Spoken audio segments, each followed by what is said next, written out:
host or partner, because you and I were hosts today, but I'm a host, and then now you're the guest today. So now, today, you're in as a parent and you're in as a professional. And we're going to talk about the 21st challenges as a parent, and you're going to talk from a professional view, and you're going to talk as a parent.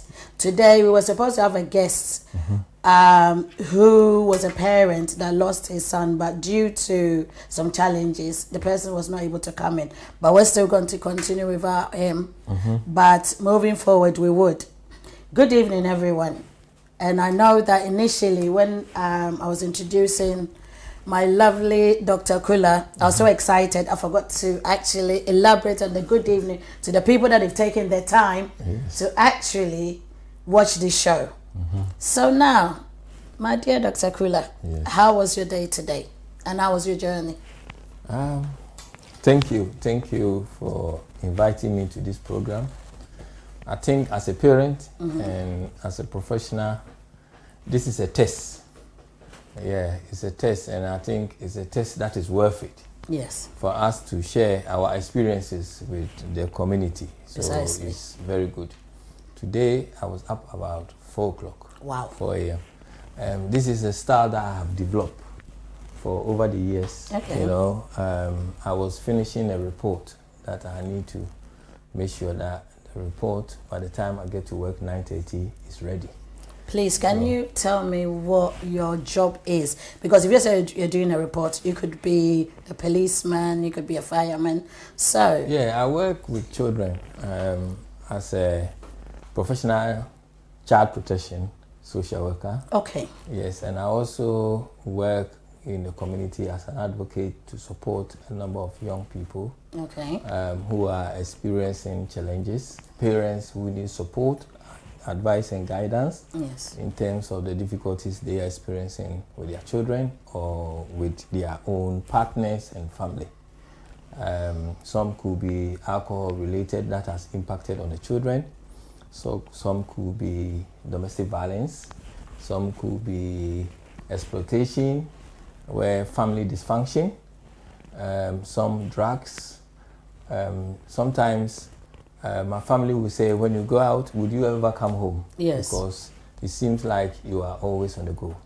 But it's something that is a God-given thing in me that makes me do that. Okay. So sometimes I will call myself like the humble person, you know. So this is how my life has been. But I was up in the morning.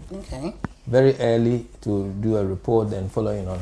Can you give us don't give us the whole history of the report, but give us a synopsis of what the report was about, because we don't want to divulge any confidentiality.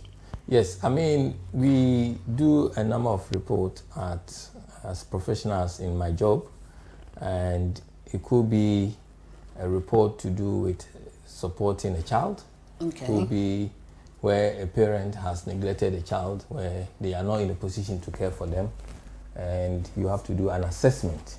But instead of using the word assessment, I use the report to make it different. But we do different reports as well. We do court report, where it goes to court, where judges have to make decision based on the report that we have done. We do a number of assessments using the framework of assessment, using the 3 areas of parenting capacity, child developmental needs, and family and environmental factors. So all this would determine if a child is likely to suffer harm. So a parent's capacity will show in terms of the parent. Is it alcohol, that is an elephant in their living room, which is creating the problem for them? Is it neglect of your children? Is it something of emotional that is happening there? It could be a number of factors. Mental health could come in, exploitation, where parents struggle to maintain routines and boundaries, where outsiders take over their life. Could be a number of factors. So now, when we're talking about these factors, how many people, when I look at this, how many people in our community, when I say the community, I'm talking about the black community, I'm talking about the Ghanaian community, understand the processes or understand what it is, because you're a parent, yes? And when you look at the background of our culture, yes, the impact of discipline, how many parents understand that what they do impacts on their children? And as a social worker, yes, how do you advise them in terms of, if you get a case, are you able to differentiate that part of you, or are you able to? You have asked a very kind of interesting question. You have your professional values, and it's important that you maintain your professional values from your own personal values. Okay. Yes. So your personal values coming from your belief system, the way you was brought up as a family, the way you run things. A lot of parents do bring their children up based on their upbringing in terms of family and social relationship. Okay. So someone would say that, oh, I was brought up in Ghana. This is how they and their family do their parenting. Can you give us an example? In Ghana, the concept has changed.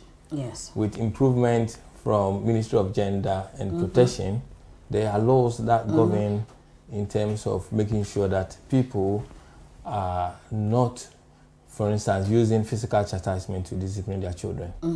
Whereas, even though when I was in Ghana, about a few weeks ago, when I understand that a child was telling me that the school she attended in Ghana, they still physically discipline them. If they are late to school, they will give them whips, which is against the law. Okay. The government has made it clear that all this is against the law. Okay. However, the people personal values, some schools, some parents still maintain this in the country. In this country? No, in Ghana. Okay. Whereby in Ghana, some parents are still disciplining their children that way. They were brought up that way. They need education to come out of that. Okay. They need education to have understanding that this has impact on the children in terms of their emotional well-being, in terms of their psychological well-being, where a child can become very sad. A child can be grieving, not being able to tell. Grieving about what?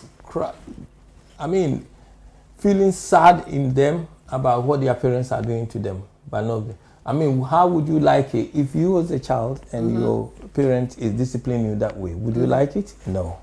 Well, they did, so. Yeah, but it has changed. Although the government have laws there, as a country, because of people's personal values, they are not following that. But in this country, what are the challenges? The challenge for people is that the Children Act 1989, under Section 58 of the Children Act 1989, parents can discipline their children to an extent. But to what extent is what, as a parent, you need to have understanding of. You can't discipline your children that way. It's against the law. Okay. If you hit a child where there is a mark on the child, you the got local authority, yes, the local authority will be involved. And following, for say, a child going to school where they have disclosed to a teacher that a parent has hit them, and there is clear indication that the marks is there. If even there is no marks, it depends on the level of how the person have hit them. They should not hit them at all. But do the parents know that? Because the reason why I say that is some of them they know, some don't know, but some of them they know. It depends on the level of education, but what I would say is that if you don't know, you can ask. Who? You can ask. There is a lot of places people could go to seek for advice and guidance in terms of how to. Children's services are there all the time. Even out of hours is there. If a parent is having difficulties understanding how to bring their children up, they can always seek for that guidance and advice. However, some parents choose not to. A lot of parents decide to discipline their children that way because they were brought up that way. However, they should understand that that could impact on the child and it's not acceptable in this country. You will follow the full force of the law will be with you. That will mean that children's services, the police will be involved, children's services will be involved, and then we will have what we call a strategy discussion with a view of having an understanding of what is happening. And if the child has suffered harm or is likely to suffer harm, then the local authority will be involved with the police to undertake investigation. Now, a decision will be made if the police have to be involved or not. But if you are a parent, I will say to you that if you are struggling with your child, it's best that you seek for advice and guidance in terms of having alternative parenting strategies to help you manage your child rather than using this. It's not only physical force, it could be neglect of a child. Now, a number of people do neglect their children in our community. Can you break it? You know when you say some of the parents neglect their children, yes? Yeah. How do you break that down? What do you determine as neglect? Yes. A number of parents do neglect their children, and some knowing that, for instance, you live in a young person at home who may have challenges, autism, for instance, have a diagnosis of autism. Now you're leaving them at home on their own. So would that only be specific to those, or would they be specific to younger children? I'm giving you an example. Okay. So if you live in a child where you know that child needs guidance, support, will not be able to be on their own, and you leave them home and alone, you are placing that child at risk. If you leave it have to be up to 12 to 13 years. Okay. But it depends on the level of their maturity. So a child may not. So how do you determine that? Because when you say you have to leave them to their, you determine it by their maturity. Home and alone policy suggests that a child, if for example you live in a 13-year-old who may have, a disability, who may not be able to do a number of things and don't have life skills that they will be able to, even you communicating with them on the phone may not be possible. You're going around the corner, you're leaving the child, you're placing that child at risk.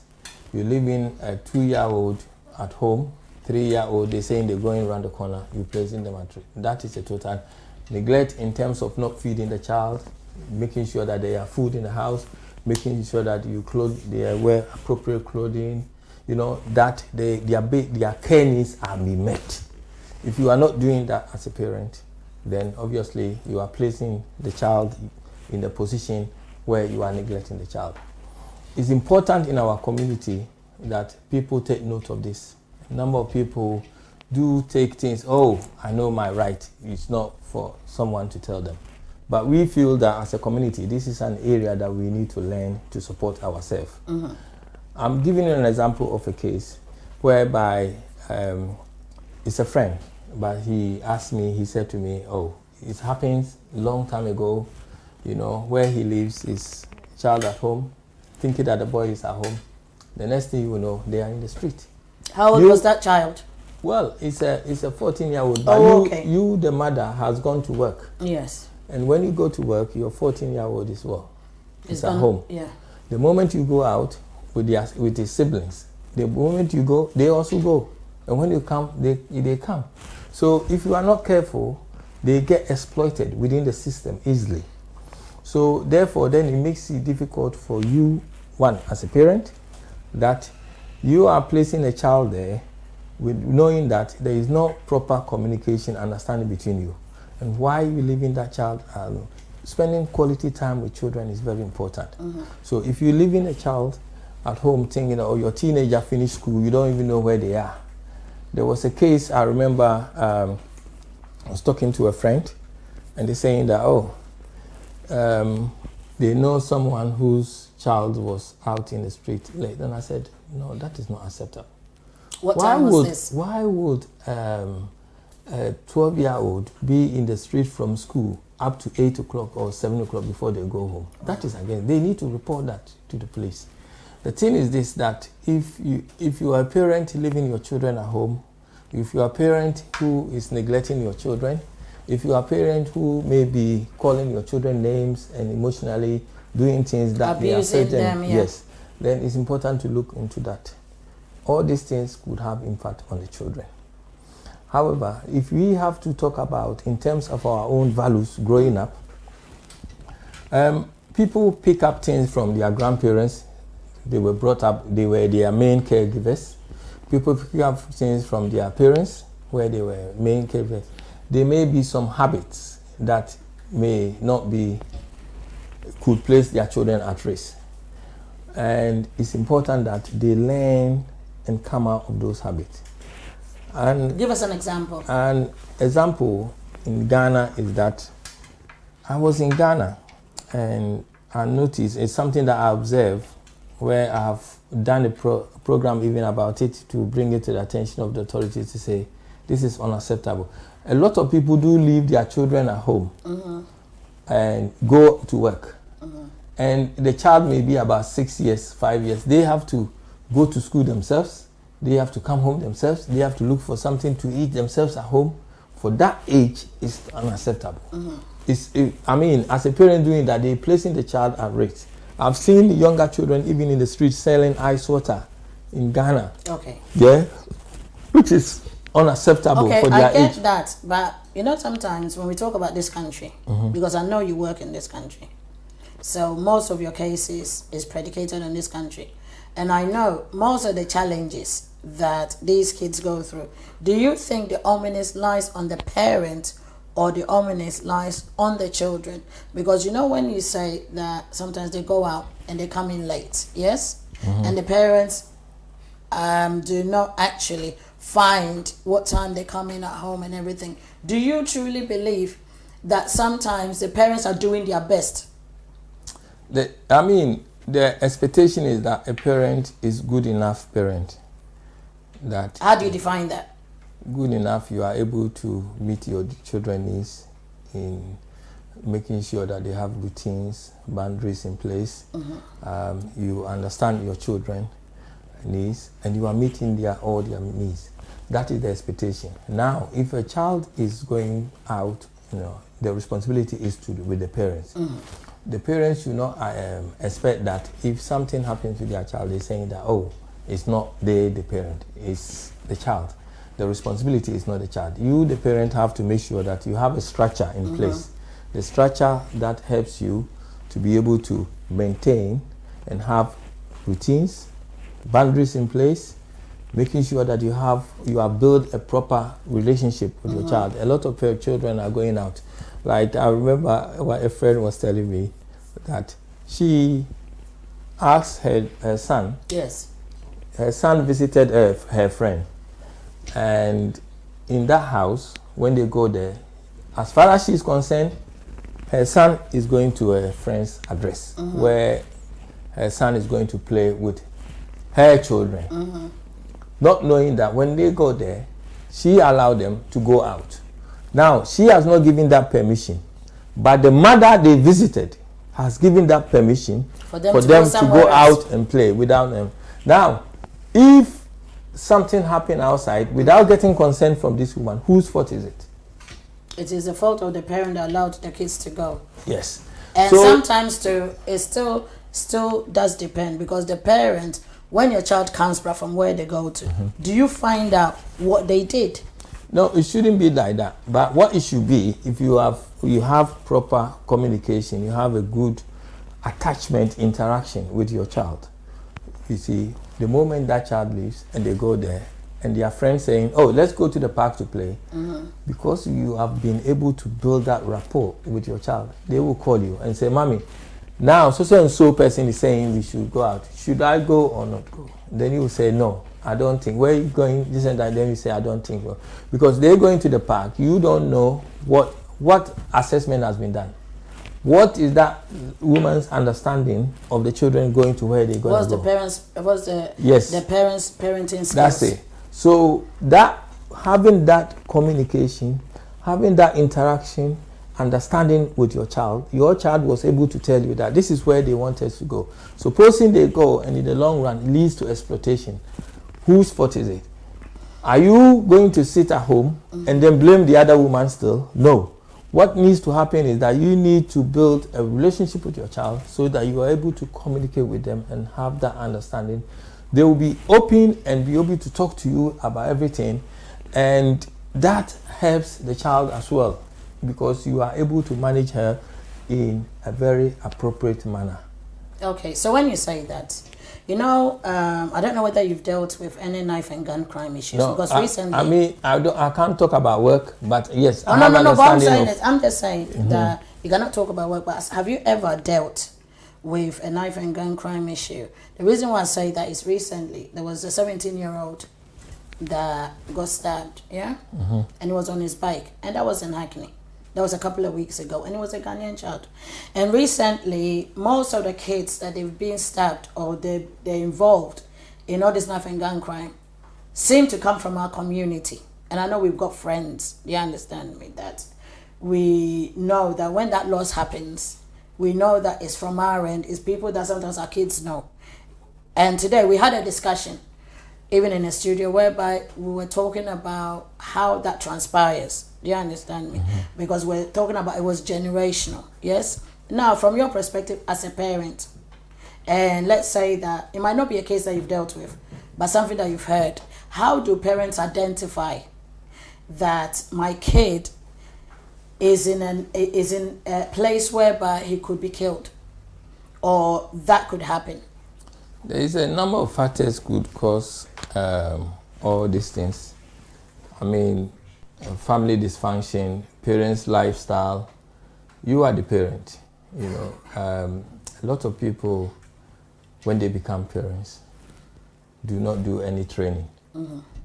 They have children and they just care for them. In the UK, there are a number of children's centers that would support people with parents. There's a lot of places people could do parenting classes. But then you're talking about, I'm saying, but then you're talking about somebody that fails. They need that training. No, it should be, to me, this is my own kind of opinion. And this, health visitors will go to a family home. They will support parents. But the person needs to know. Hold on. Health visitors will go to, people who have children, the maternity unit and the health visiting team will be involved to work with them. Now, if the family are known to children's services, you're saying, you're not allowing me to. As though I'm starting. The person believes. I'm saying take your time and listen. Right, No, the reason why I'm saying that is you're making it sound as if, that person believes they have a problem. So then, because you said if they are known, what I'm trying to say is the person has to accept. You just let me go through the process with you. Now, no, but the process has to be that the person has to believe they need that help. That is what I'm trying to say. Yes, and I'm saying to you, from my understanding, it's a choice. However, I'm showing you the process. Now, if the family are known to, say, children's services, more likely that if they are known to children's services, they will get that support. The support is going to be there. But if they are not known, like you were saying, the health visiting team will be going there. And normally, when they go, they will show them how to feed the baby, clean the baby. They will teach them if they need That's any when the baby support. Is born. Yes, if they need any support, they'll be able to get that from children's centers. There's a lot of mother and baby groups. Things are happening there that they'll be able to go and do. And also, those who are not known to children's services, they will be able to support them that way, and also they will be able to get support from social workers and other professionals working with them, and more social workers will be advising them about the need to get that support, working with the health visiting team to get them that support, to learn alternative parenting strategies of maybe managing the baby, going to mother and baby classes with the children's center or other places. Now, the issue is here.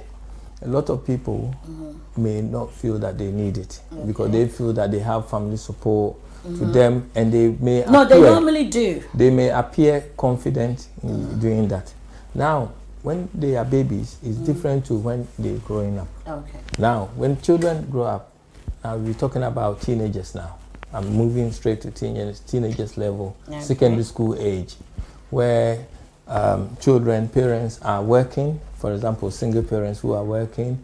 Who don't What about work. married? And also, we will come to that. I can't talk about both at the same time. So we talk about single parents who may be bringing up children on their own. What support network is available? If they are not at home and children finish school and they are at work, who is there to support them? Now, when parents is like this and you don't have any support, the children finish school. I've been in a number of places like Westfield and other places where you see a lot of young people that they have finished school and just walking around. They are at high risk of exploitation, and other people, peer pressure, exploitation, other people trying to take advantage of the situation because they see that, there is no one there for them. So when you are a parent and you don't have time, for instance, if you're going to spend more time outside the home, who is the responsible adult that's going to be there for you? Who is your safety net? Who is your support work? Who will help you to bring your child up when you are not at home? The moment you are not there, you're talking about this knife and gun crime. The moment you are not there, the likelihood of someone exploiting them the risk is high. I get that, but I know I asked you. No, you keep saying you're coming to it, but you're not answering. And the reason why I keep saying that to you is, I know 2-parent homes, whereby the dad is physically there, but he is not actually attending. I am going to come to that. But you see, one thing that I find a bit disturbing is every time everybody picks up a subject, you talk about single parents, but most of the time. But I'm coming to people who live. Understand? Sometimes you can't stop me from.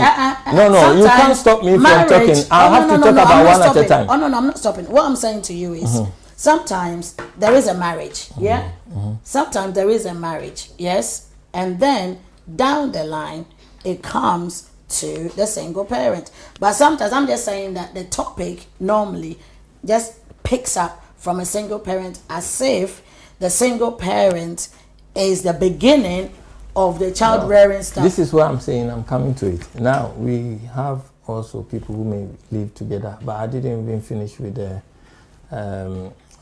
single parent stuff.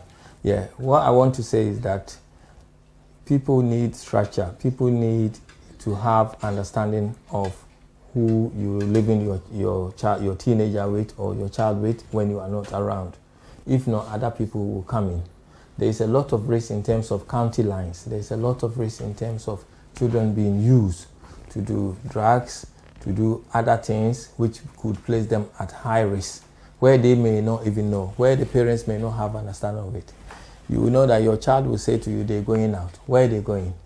You are at work. Oh, I finished school. Mom, because you're not there, I'm going to the address in the door. Those things can happen and you could place them. Now, I'm coming to people who may be living in a household where they are married couples living in a household, or they are partners, they have a child together. It doesn't mean that they could also be successful. But if there is communication, if there is a family structure, then they will be able to achieve that in terms of being able to make sure that when one is not there, one is there. If you spend quality time with your children, you get more results. In the African family? I'm talking about in any family. Yeah? If you spend quality time with children, where, for instance, if a child comes from school, we're talking about secondary school age, they come from school, their homework, for instance, where the family have a structure, where maybe the mother is at home or the father is working in the evening, where the mother works daytime and they come up, or they finish at a reasonable time, 5 o'clock. So the distance that they finish, the child is not out for long. Or if even they are out, they are in a responsible place after school club, they're doing some activity and things like that. The parents are able to follow that up. And one is able to sit with them to make sure that they study.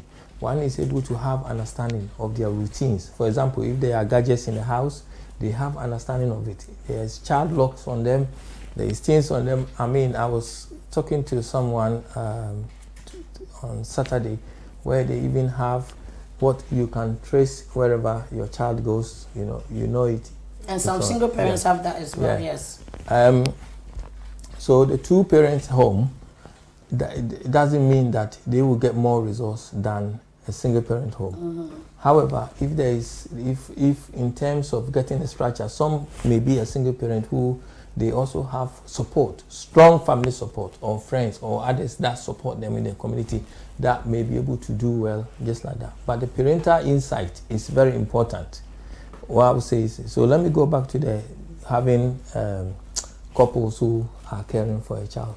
Now, with that one, if you are able to have that consistency, both of you are working together, then you may get results. How many times do you get that? But however, yeah, there are households no, I where said how many times do you get that? Because I know loads of homes that there's 2 parent families, and this is why I'm saying this to you, yeah? Because you might be coming from a professional end. I'm talking about most kids that I know, that they come from a 2-parent home, that the mother still feels that she's doing it on her own because the dad does not get involved. That's why I'm saying that there are things that brings families together. For instance, are you having a family meeting? So if the wife feels that she's the one doing it alone and not getting that support, if you're having a monthly family meeting, or some people, I know some families, they even do a weekly one, whereby what has gone well in the week, what has not gone well, and how do you improve on that. How many people do that? This is what I'm saying, that depends on the family. Yeah. It depends on the family and social relationship. It depends on their relationship. But a number of factors could come in any home, either being single parent or being married couples or partners home, in the sense that elephant in the living room could be alcohol. There could be other factors like mental health. Yeah, they could be experiencing a number of psychological issues. And what impacts that? Yeah, the impact could be so what impacts that? What actually precipitates that? Meaning, when you're saying that, I know that mental health sometimes is genetic, yeah? I know that the alcohol stuff, sometimes people marry people and they're down the line, each person picks up a bad habit, yeah? So my thing is, what precipitates that? How do you identify that? I mean, if you, most people, when they're drinking a lot, will say to themselves that they need help. But some may not seek for help. And some may be doing it in secrecy. And in some family, even the partner may know, their wife or husband may know that they have a problem. But because of family secrecy, they may not want that to be out. And the impact is on the child. So do you think the culture too is part of it though? It could, I mean, I wouldn't say culture, but yeah, there are some cultures where they feel that there are some values, some family values that they feel that, oh, this family, the way they see people see them, they see them as prestigious. Yes. So therefore, people getting to know about their business, they try to hide it while in secrecy. And the consequence is the child. The child is the one that suffered. I mean, in our community, I have to say this, that you go to social gatherings and things like that, where one person may end up drinking 8 Guinness, 10 when Guinness. When you say one person, male or female? I don't want to say it. But I mean, in our community now, in our community now, I mean, there are reports that excuse me to say, and the disclaimer as well, that most women, I understand, has been reported to me, are also drinking as much as the men. I mean, we don't have statistics in terms of dealing with that. But however, as a community leader, I've been told by many people that this is an issue in our community. You know, that most women are also complaining about their men drinking. I mean, if you go to a number of areas in our community where most people gather, they will be there drinking alcohol. And even one was saying that they have good drinks here. Why are they still drinking Apetishi, for instance? So and now, which is cutting them. Okay, So those are not the only factors. I mean, like I said, it could be a number of factors. If one could have say one could experience difficulties with their mental health, that they sexual abuse, or yes, that they need to seek for support with the mental health, that they sometimes also find it difficult to. Yes, it's happening in our community, and if anybody is experiencing that, we would. My advice is for them to contact the police, and they can also contact the victim support. A lot of people are experiencing. Are you talking about alcoholism or? I'm talking about the sexual abuse you mentioned as well. Yeah. That if you are experiencing that, it's important that you report it. Victim support a lot of families who or people who may be experiencing that, and they'll be able to support you throughout. Or you can contact the police directly. But do you know, anyone who said that, do you know that in our community, I know some people that they were sexually abused by members of the family, yeah? And they hid it, and even sometimes their kids, they were sexually abused by like a parent.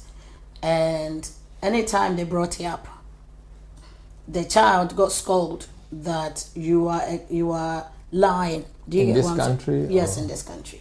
And it got to a point that that kid committed suicide. So now, because nobody, even when they went to school, and the kid was losing sleep, the kid wasn't paying attention in class, there were loads of things that were going on, and the school identified it, and the kid told the teacher.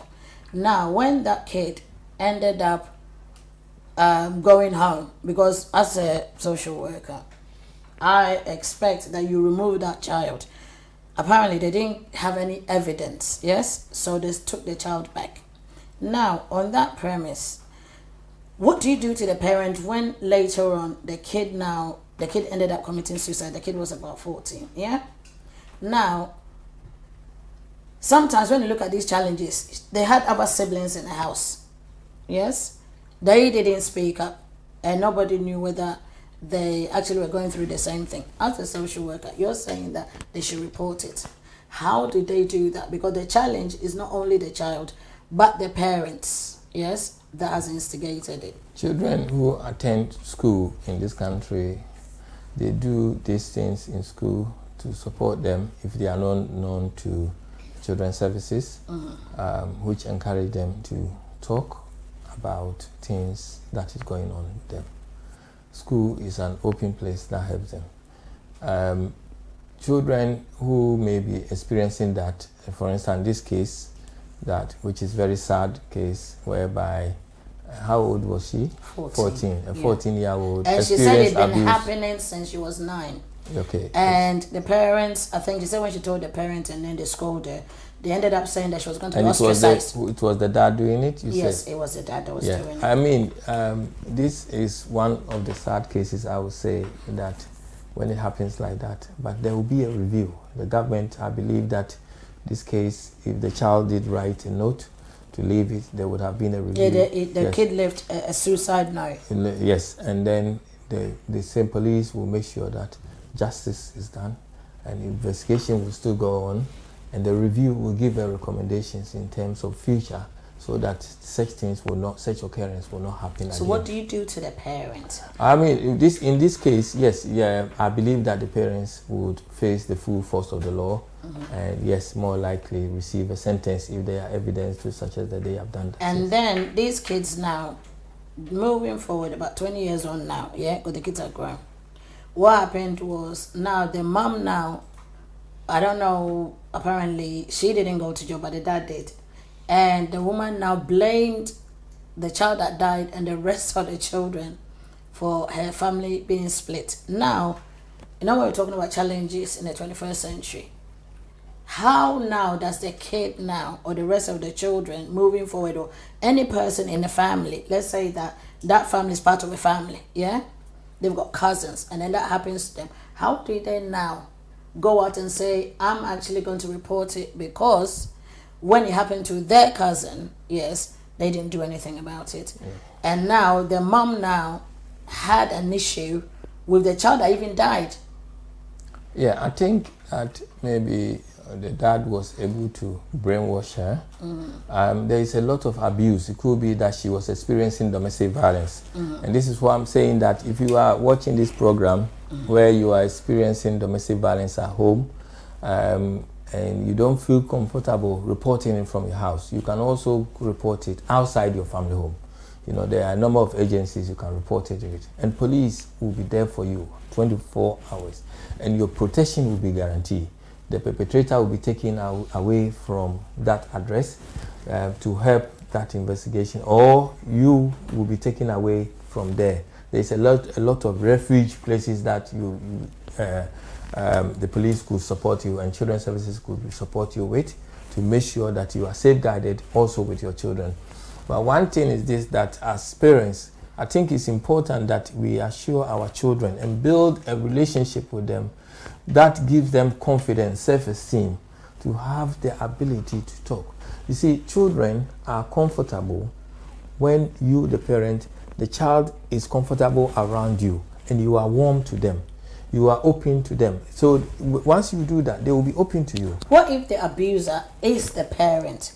Because most of the children that they get abused in homes, the bullies are normally the dads and sometimes the moms, as you said. Yes. Name calling, telling them that they're not going to feed them, telling them that they're ugly, you know, those kind of stuff. So now, how do they go out there and be confident when their sense of identity is subdued? Yeah, this is where it's important, knowing the child world. It's a very, very good question, where children are reluctant to open up and speak because of what they are going through at home. Yes. Now, at school, in the 21st century, safeguarding, every school in the UK have a safeguarding team. And I believe you're talking about the case here, not here.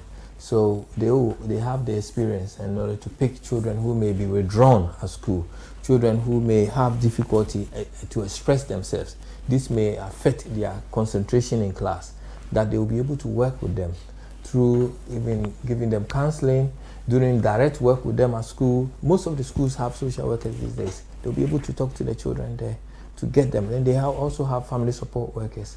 A number of children, through the work that the school are doing, are able to come to the attention of the police and children's services, because they have the skills. They've been trained in that way to be able to determine that a child has suddenly changed. They are not the same anymore. They become withdrawn. They're not talking. They're staying away from people. They're not making eye contact. And if they see that, I believe that the school will do their own assessment and make a further referral, which will bring in children's services to assess the situation, do direct work with the children. And through that direct work, we'll be able to pick up, even from children who may be reluctant to speak, we'll be able to get the best out of them through that work and help them with their motivation to speak and talk. So if you are a parent and if you are a family member who may see that, you know, one of your, say you may be an uncle, you may be an auntie, you go to the family home where you see that, you know, the children, they're not happy. You know, you can also report it. You know, report it. But you see, when you say report it, let's say I go to a relative's house. Yes. I see that there's something wrong, and I report it. And then now the child is scared that if they support what I say, the kid is going to get kicked out. So now, you know, when you made that statement that sometimes some women are victims themselves, yeah, in the household, yes.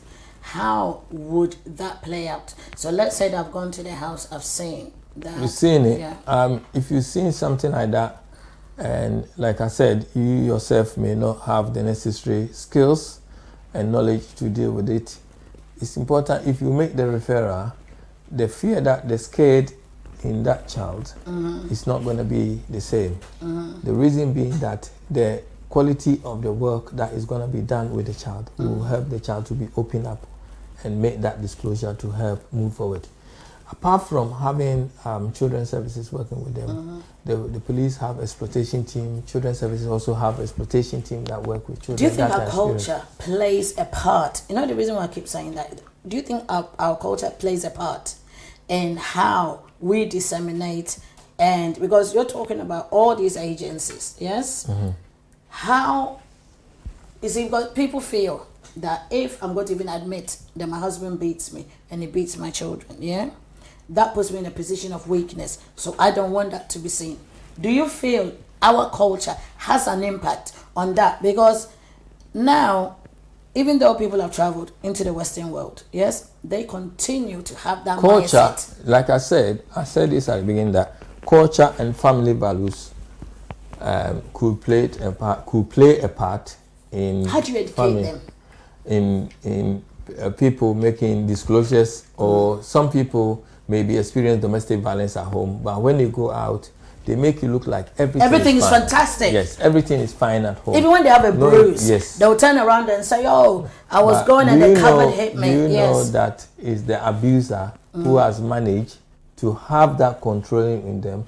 The moment they start seeking for that support, that all that will then become open, in the sense that the fear of them, the fear of losing, the fear of saying that, oh, we have a family respect. In our culture, our family values is not good for us to come to. A woman is not supposed to have an opinion. Yes. A woman is not supposed to talk. But these days, the education, there's a lot of places that people could go, even online, to have that, to read about it, or they can make a referral. What if the person can't read? Because I know, everything yes, people may not be able to read, but they may be able to get the guidance and support. Do not, if you are watching this program, to say to yourself that due to the lack of not being able to read, or maybe because you speak a different language, so therefore as a result you are not able to seek for support. You can seek for support the same way. And the support, if you go to your children's school, for example, if your children are attending school and you tell them, they'll be able to make a referral for you. And through that, we'll be able to safeguard your children and you, to protect you out of the situation. There's always an elephant in the room trying to scare and intimidate families. In Ghana, this is very common there, what you are saying, that because of one status, he is doing something which is not appropriate. And he's well liked. That's one of these people. And then in the community, they are the ones who will come out to say that they are helping and supporting the community. But they could be also bullies. Very dangerous. Yeah. And where I will describe them as professional dangerousness. Yes. That they are also professionals and also involved in the engaged in Ghana. Yes. And then the authorities are scared, they're doing things, the police are not doing anything. And their families now will turn around and say, in a marriage you have to endure. Yes. So when the woman is being bullied, the woman is being beaten, the woman, and then the culture is like, you go to like a friend or a family, they goes, oh, that's how marriage is. In Ghana, it can come out like that, where because of the bribery and corruption and the issues, they makes it difficult. But now these days, people are becoming, the government has put a lot of measures there. This has gone on for over the years. But does it work? Yeah, there is a lot of measures in place. No, but Ghana, does it work? I know the measures are there. Yeah, it depends on the person's understanding, and education is the key. Do not be afraid to report it. You must always report it. But do not be afraid to say that if I report it, the police are not going to do anything in Africa. What about the support? Because when you say... There is a family support there. No, but what if the family support is not there? Because I know women... There are places that people can go and seek for support. Ministry of Gender is there. Oh, no. I'm not talking about the support on the outside. I'm talking about, let's say, that my husband beats me. Yes, which he would never in his lifetime try it. But what if he does? Yes. And then I come to you. And then you direct me to an organization, yes, and they're supporting me, and then my sister or my brother phones me and say that, what are you trying to do? You're trying to embarrass our family. If you do that, we're not going to talk to you. How does that person... This is where we want the narrative to change. This is where we want people to report incidents, so that this will also deter others who are doing it and continue doing it. You should not put a family to say, oh, our family is losing the respect. Our family is losing this. No, you should not do that. You should set yourself and have the confidence and ability to say that the support will be there for me and I'm going for it. A lot of Ghanaian men I know are using money and other things to bully and influence people that they cannot say, even speak back. When they talk, they can't talk. They're saying that they are the man in the house and they intimidate them. But we are also working with the community, educating the women and those who are going through that to say that this is unacceptable. If you see it, report it. And we will make sure that we support you to come out of that relationship. What this relationship, if you remain there, they get bullied, because even though I will come to that. But what if you remain in this relationship? More likely, it could affect your health, and you could you could lose your life in that. You could be hurt physically, emotionally, and we feel that this is not a relationship to be in. So, irrespective of if you are watching the program from here or in Africa, make sure that you report it. Do not remain in a relationship which have impact on you. Always don't think of yourself as the mother or as a father who is being abused or as a mother who is being abused. But when you say that, but when you say that, don't think of yourself in that way. And because the impact on the children is why I'm making. But what I'm saying is that impact is on the children. But my point is, when the control, is there, and the fear is there. And you cannot go and seek for help, or whether you seek for help, how it happens is you lose all sense of that stability with your family, because our Ghanaian culture is predicated on our family, our aunties, our cousins, our nieces, our family. Do you get what I'm saying? Yes. I appreciate that. In theory, it sounds fantastic.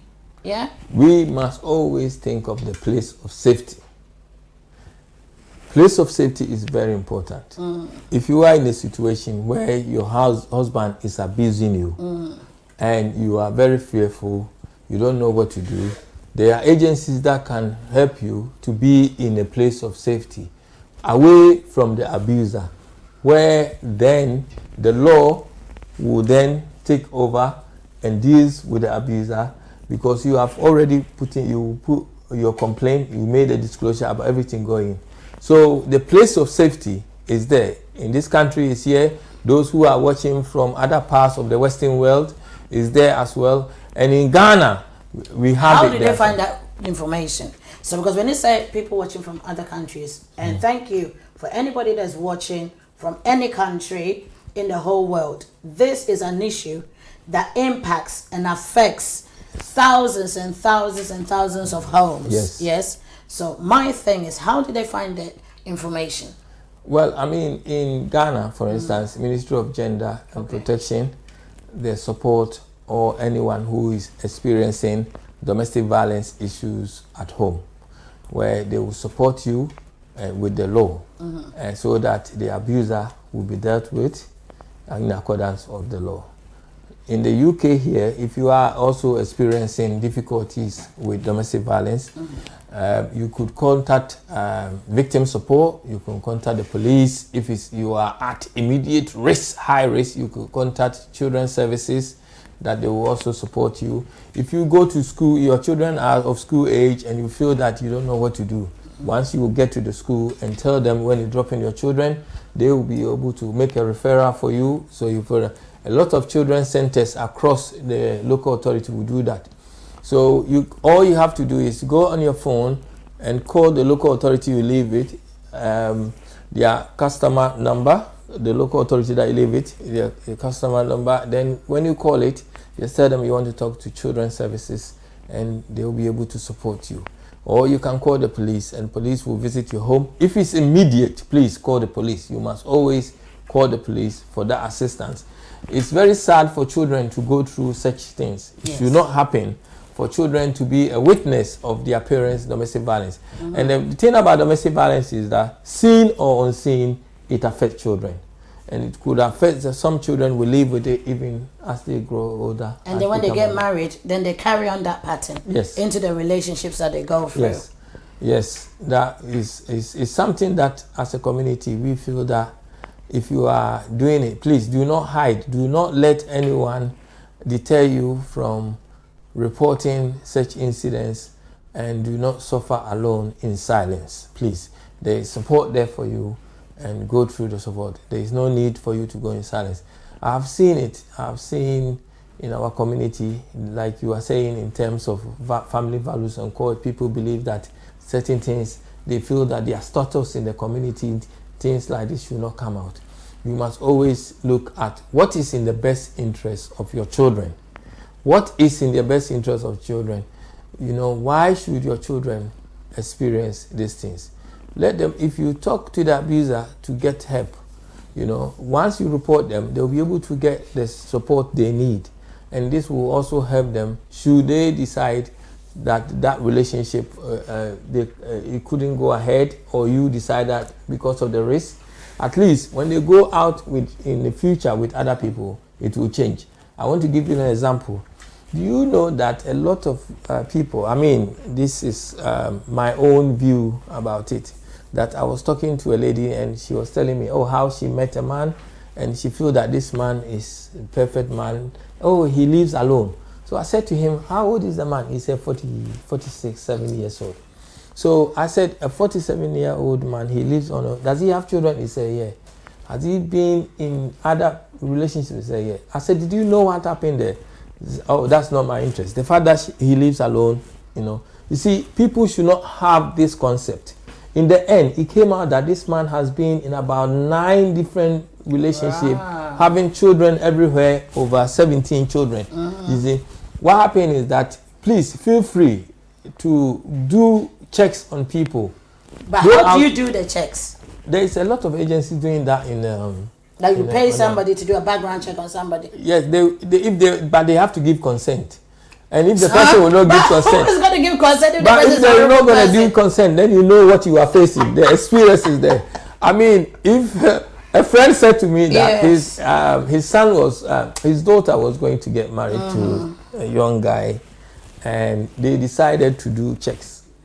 And when they did the checks, he said to the daughter that, listen, this one there is too much. You are placing yourself at risk. At risk, yeah. Don't go in.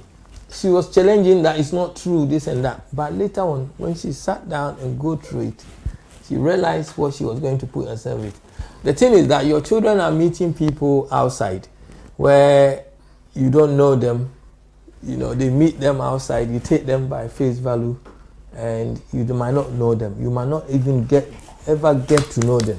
Okay, so but the checks is not something you can hide. So now I remember that when we were younger, my mom used to say that the reason why we had a culture whereby people introduce each other in relationships, like you met families, was that you needed to find out what illnesses was in the family, what if they had mental health issues, if they had loads of stuff. Yeah. Do you think that part of our culture now has dissipated? Because when people meet people, as you say, now you're doing background checks, but that does not encompass diseases in the family.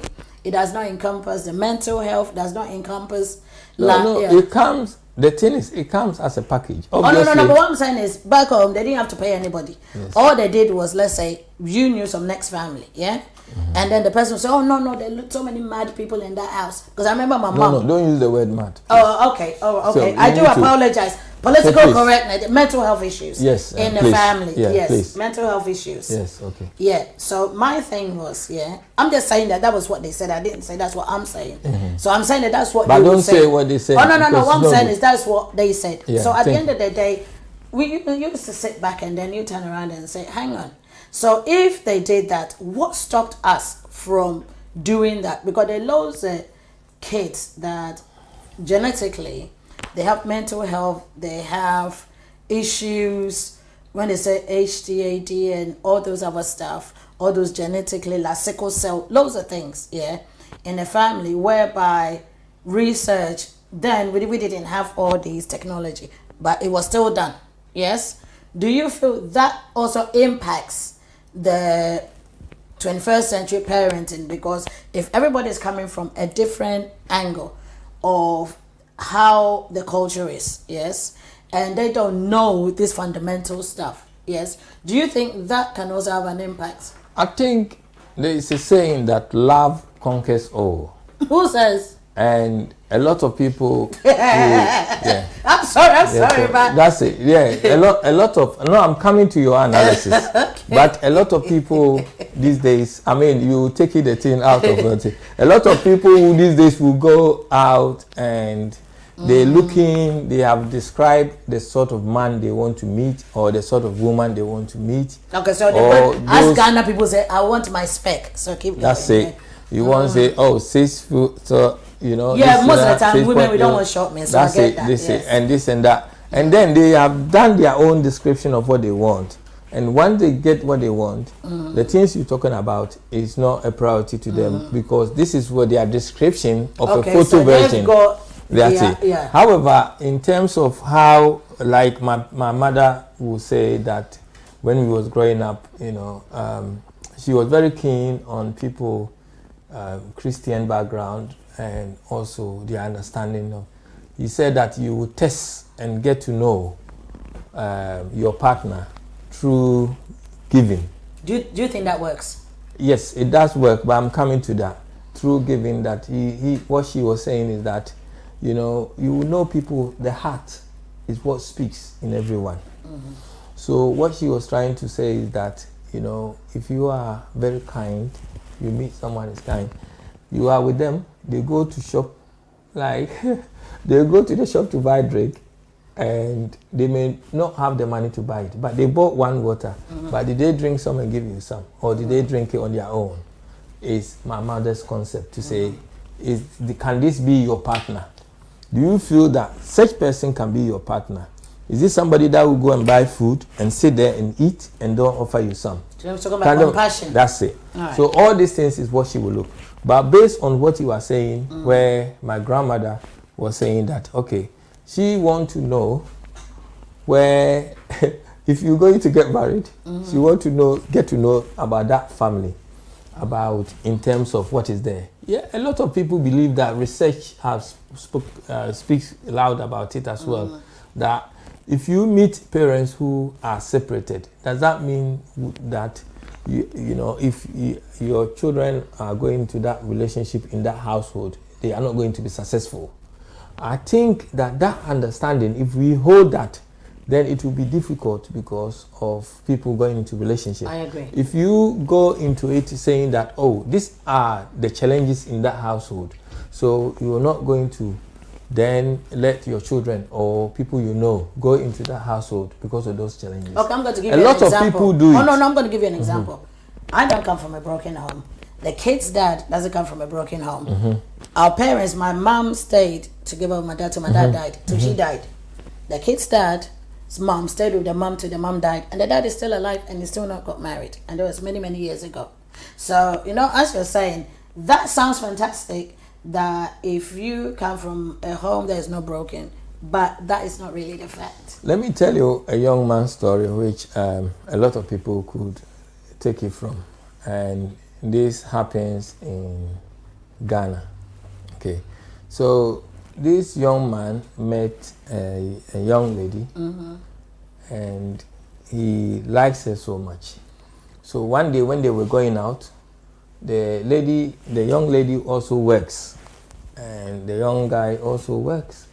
So they're going out, but he realized his dad asked him, when you go out, do you share the bill? So you go to a restaurant, and he said no, normally he pays for it. Okay. So the dad said, I want to find out something, if you don't mind. When you're going out, the money, hide your money from your pocket. He actually put the money in his underwear. He don't told me that, just to hide it. Okay. And they went, and when they got there, after eating, he told the lady that, oh, he can't find his money to pay for the food. Now, what happened here? A young lady said, if he knows he's coming out, why is he unprepared? Right. Somebody that they've been out for several times. Yes. Okay. They know each other for about 2 years. He wants to engage that woman. And the dad said, let me test you. This test. And if it passes, I am in full support of you. If it doesn't, then I don't know. But he didn't know he what knew. was. Yes. He didn't know what he was going The to result face. was going to be, yeah, precisely. So they finished eating, and then he came to pay. They brought the bill, and when he said to the woman that, "Oh, sorry, I can't find my I think I left my wallet. Please." I said, "What a useless man are you?" Rah. You know, how can you come out without preparing? Didn't you know he was coming out? Wow. The woman gets up, sit on the phone, call Uber. First spoke to her parents. The parents said, "Leave that useless man alone." What? Tell her to take Uber. She called Uber. Taxi. She's gone. Left you there to deal with it. The moment she left, the man paid the bill. And the attendants and the people there saying, "My God, are you going to marry that woman? Marry this woman? Is he your wife or who is?" He said it's his girlfriend. He said it's good that it's a girlfriend. You know now, isn't it? You know now. So he went home, told the dad, and the dad said, "This is what would have happened in real life." That's the indicator of a behavior. And a lot of people, I'm saying this just as a word of guidance and advice to people, to say that this is what a lot of people are facing. They don't even know the people they are dating. In the 21st century, please get to know them. Try and get to know the person that you are there with, because there is a lot of no, but when you say that, everybody's playing a game. You know, when you say that, everybody's playing a game. When you get into a relationship, nobody shows their hand from the jump. It's not everybody. A game. No. It's a game, because everybody puts their best. It's a game. Everybody puts their best foot forward. Everybody puts their best foot forward. Yeah. If that person, how many times do men turn around and say, that when I met the woman, she used to take care of herself. She wake up in the morning and she looks very glossy. And the moment she gets married or she gets comfortable in a relationship, now makeup is out the window, ties. I know my wrapper looks nice, but sometimes some people's have a one. It's like they wake up and they look mash up. Yeah. Now my thing is, that's why I said it's a game, because the best foot that they put forward from the jump, they understand me. So now when we're going to the 21st century, and I'm still going back to the family aspect of it, because that was what the topic is. Now, do you think some of that impacts on a relationship whereby the man loses love? Now the family, they understand that the man looks at the woman, I don't want her, he's cheating. Now there's break in the family. Sometimes the kids see the disconnect. Do you think that too can be an impact that puts challenges on the parenting aspect of it? Because when the kid sees that the parents are arguing, when the kid sees that the parents... domestic violence. Yeah, so the man is looking at the woman that now you don't take care of yourself, you let yourself go. The thing is, every family values is different, and people upbringing is different. We was all brought up in the different homes, but you come up with a skill. And relationship, you go into relationship with the skills that you have. A lot of people don't look into that. You know, when you go into relationship, you need to look at the skills that the person is bringing in. Some will say, "I am there, you are the man, I'm here." When you say the skills, what skills are you talking about? Well, it's come with life skills. Life skills is very important. But what if you've got life skills and you're not performing in bed? Do you think that can let's be part finish, of it? Let's finish what we're talking about. Okay, but I'm talking about We will come to that. We will come to that, yeah. Right, now, what happened is life skills. Life skills is what makes you be able to live your day to day and build on. Okay. Yeah. Because any little thing, the person is upset. So you're talking about anger management. Either is from the man's side or the woman's side or their partner side. Every little thing they are, that means that. So they get triggered. Their communication when they started, and also, what is your understanding about the beauty of your partner? So what you are talking about, it could be the other side, could be the woman to the man or the man to the woman. To say that, because I've known women saying to me, "Oh, the way he dressed, I don't like it." But you can change that. That's it.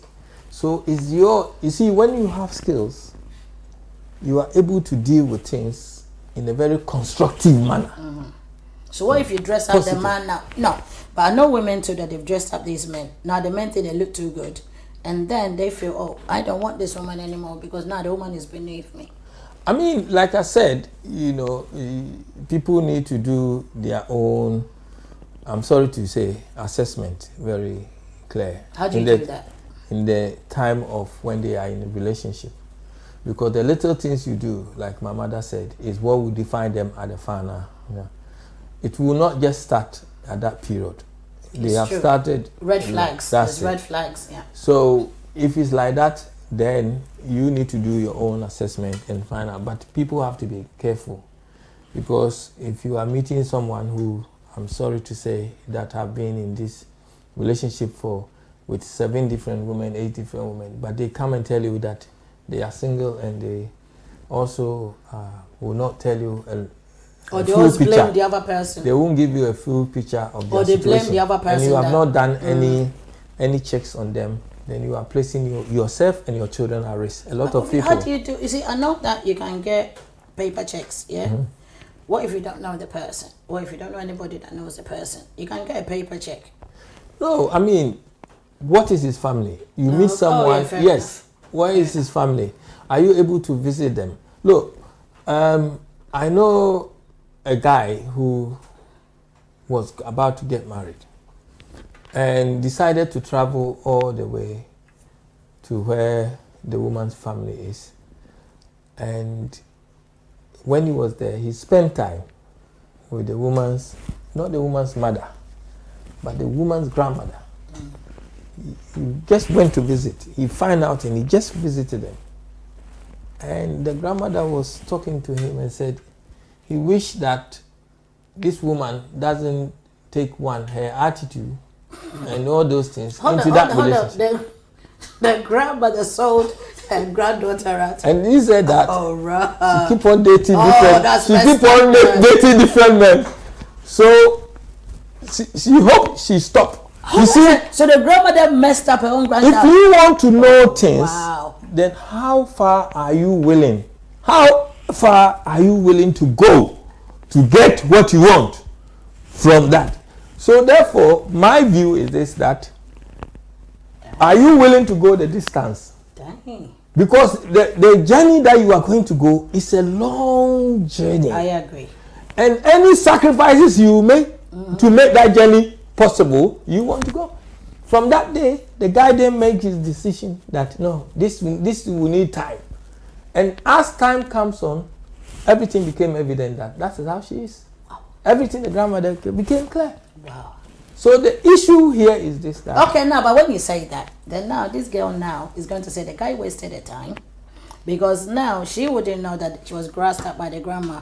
So when the man was taking his time to do his assessment, now let's say that it takes 2 years. Now the woman shows who she really is, and then she now feels that the man has disappointed her.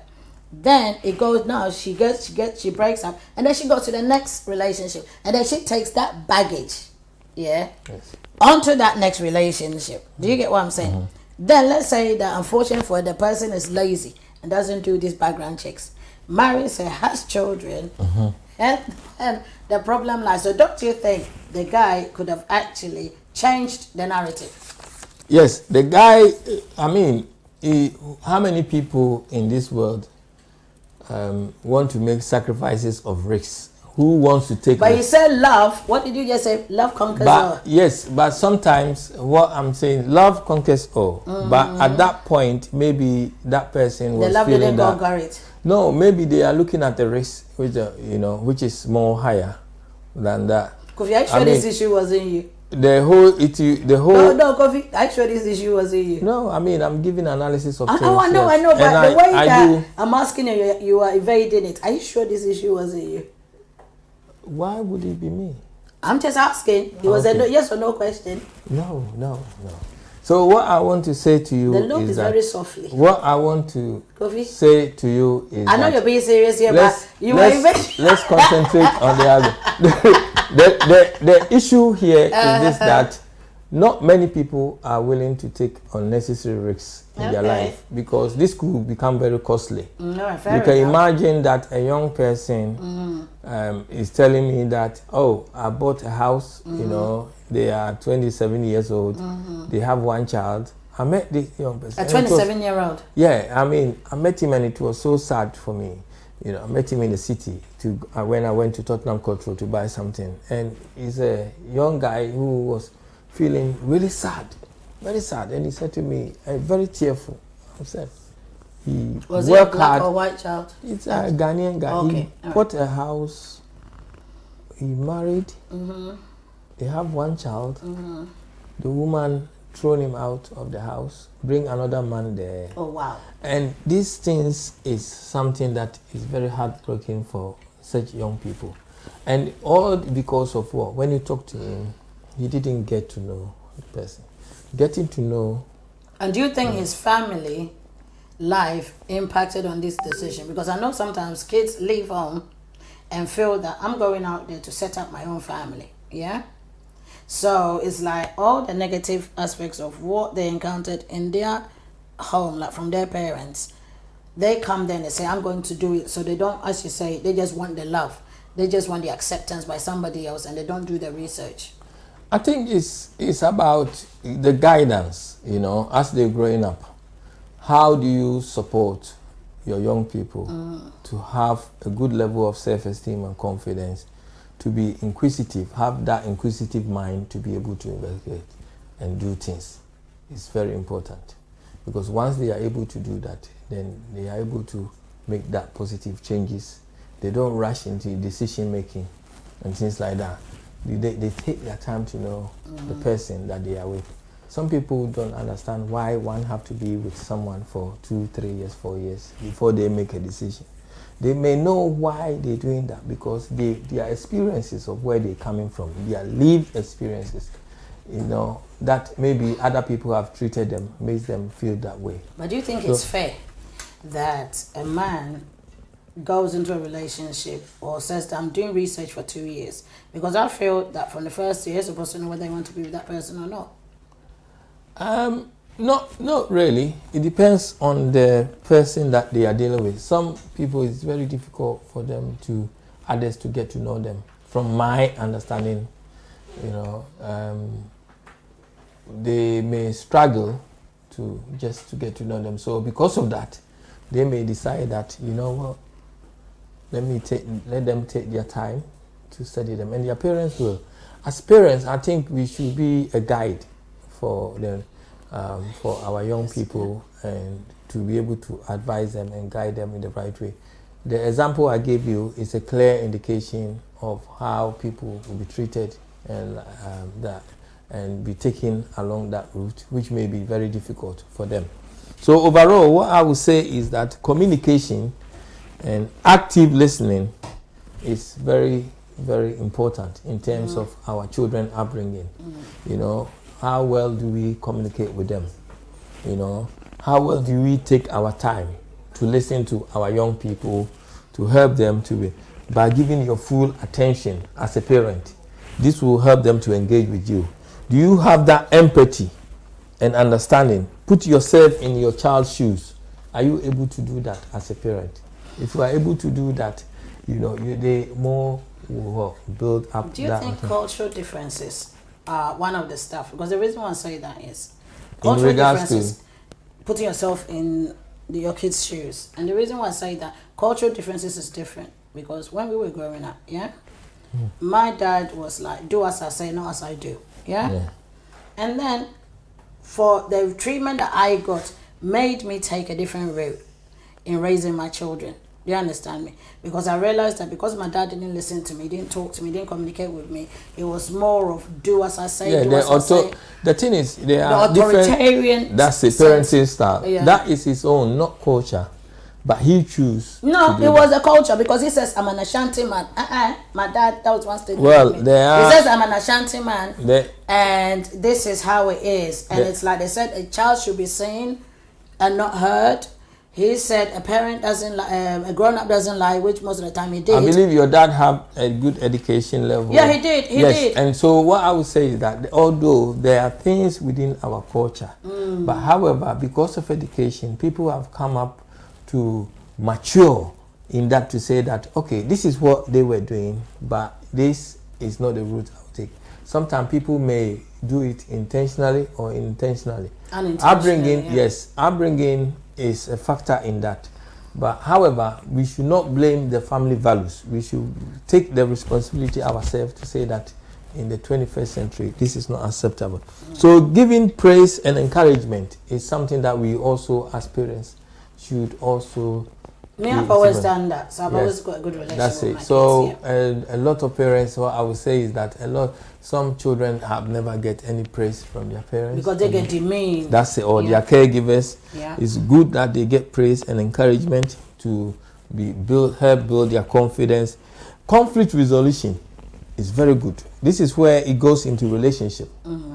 Because if you are not able to teach your children how, when they are faced with crisis, when they are faced with children, how they are able to deal with it, it becomes a problem because they have not learned that. So when they meet that in their relationship, like you was talking about, it's more likely to break.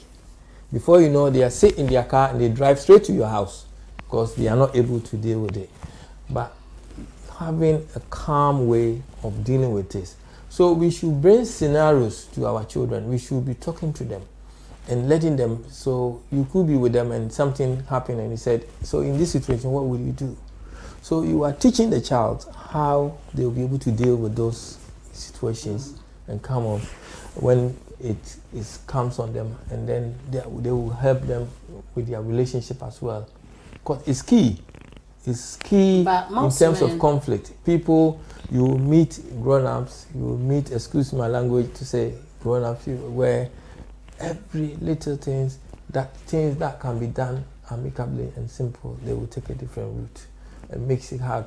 You will see couples, and some of them, you don't even understand why they separated. The things they're talking about is, we know cases of domestic violence, substance abuse, and things like that. Those are clear ones. But some of them, little things in our community are separating the family. And we give us example of those, because when you say little, because of time, next time we come back here, we will do it. Yeah. But conflict resolution, teach your children problem solving skills.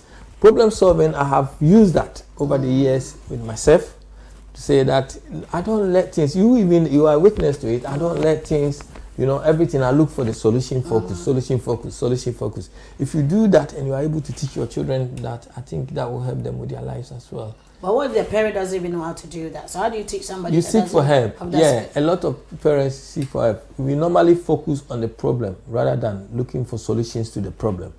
And we should not, if you know that, for instance, you are home, you are not working and you don't have money. You know that if you don't feed your children, it's neglect. The money that came, you went to use it to buy something to go to a party or something, which you shouldn't, but you've done it, which you putting yourself in a situation. You need to call the local authority quickly and then explain to them, hands up, I made a mistake, please help me here. Children's services will support. But what if but they then go you and have to say learn that, from it. Because there's some that, when you said that, I know people that they play the lottery thinking that they're going to make money and they lose the money for the food. So let's say that the person goes to the authority and say, oh, I need help. Yeah. Don't that person feel that they're going to lose their children? Because if... no, the thing is, the authority will work with him to help him address that problem. Okay. It's best not to neglect your children without food and going without food because of your behavior. It's best to be open. Or your addiction. Yes, or addiction. It's best to be open and honest so that you get that support and also get support for yourself. Then your children will be well cared for. Their needs will be met. Maybe at that time they may not be an appropriate person. Maybe with family support, where they have a family group conference or a family meeting, a family member may volunteer to support and help to say that, okay, when you get your pay, when your benefit coming, let us manage it for you. You may have an appropriate person, a responsible person within the family that can make sure that there is food in the house all the time. It's about being able to express yourself. It's about being open about the problem, so that there is solution to the problem. You know, but because of time, okay, allow your children age-appropriate independence. I think it's very important when people allow their teenagers age-appropriate independence, whereby how do you identify that? So, for example, your child has been at home all day, just want to go to the park with a friend, you know, they're going for half an hour. What age are you talking about? Could be 13 years old, you know, could be 14, 15 years old, 16 years old, where you feel that you allow them to do for that. They may also want to do things like bring their friends at home, maybe not you questioning them. I normally say that is the best way, whereby they are playing in your front room and living room. They may want to do some activities of interest where you as a parent will support them. You know, they don't want you, mommy, to take them. They want to take the bus. So yes, you know, you get them the Oyster card, you know, that they're going to so and so place, they're coming back. Do you think putting curfews too helps? Putting time on it, yes, please. Curfews, Yeah, but it have to be a reasonable time. My dad will expect you, when we was young in Ghana, he will expect you to go to the market and come back within, say, half an hour. If you are not careful, car will hit the person in the... So how did you do your children? You know, like here? No, I won't talk about my children, but I will talk in general in terms of how, as a parent, it will be better for us. And the reason why I say what about your children, is because you are the front row of your home. Okay. So now we've come to the end of the show. Yes. Thank you so much, Doctor.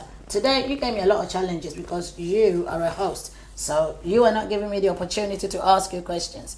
But I'm sorry, thank you, viewers.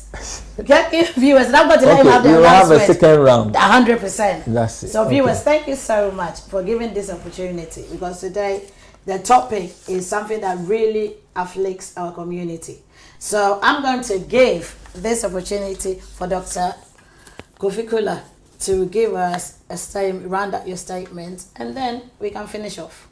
Yeah, I think teaching children kindness, empathy, being there for them, as parents, having insight of your children is very important.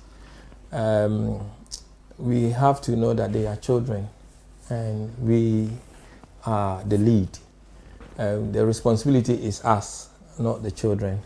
So if our children experience issues in the community, the issues going on in the community is we as parents should take those responsibility.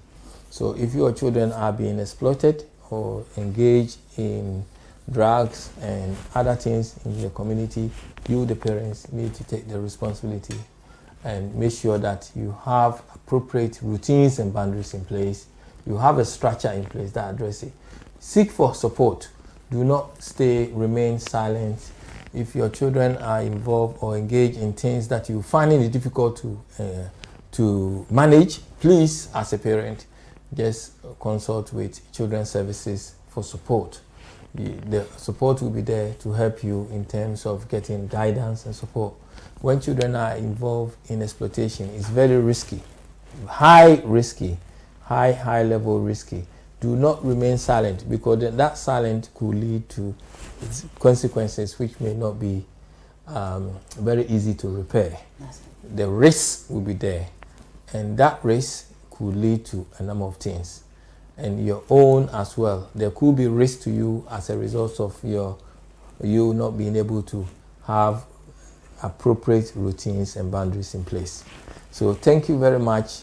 All I would say is that do not be frightened of what we have spoken about, but take it as encouragement, something for us all to learn. I am learning every day. I read every day as a parent to help me to be able to manage my children. Okay, I also thank you very much. Thank you. And thank you, producer. Thank you, everybody. And the next show we would come up and then we'll talk about it. Have a lovely evening, and thank you all, and please share the program. to look any further. Aduku Solicitors is here to provide you with all the expert legal advice and representation you require. Be it immigration, criminal law, appeal against conviction or appeal against sentence, family law, personal injury, civil litigation, employment law or housing law. Aduku Solicitors is your trusted one-stop legal services provider with expert solicitors and caseworkers on standby to assist. Our police station emergency number is 07792 459 339. You can also call Aduku Solicitors on 0207 183 1479. You can locate Aduku Solicitors at 662 Old Kent Road, London, SE15 1JF.